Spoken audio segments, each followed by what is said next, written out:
Hello and welcome to How to Solve YouTube channel, where we share tips and tricks in just a minute. Hello guys, this is How to Solve, and now I am going to teach you how to save an entire YouTube playlist.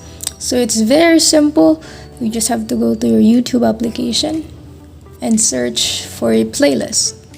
Now click on this three little dots and click Save to Playlist. Now you will have choices. You can create a new playlist or you can add it to your existing playlist. Now we'll create a new playlist. You can choose a title. For now, I'll name this My Songs and choose Create.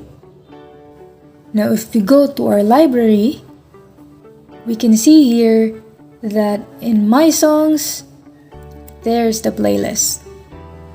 And that's how you save an entire YouTube playlist. Now if you want to remove a playlist, just click on these three little dots again and click Remove from My Songs. As you can see, this song or the playlist has been removed. Please like and subscribe for more content, and also don't forget to click on the notification bell so you'll be notified whenever we post a new video. We'll see you next time.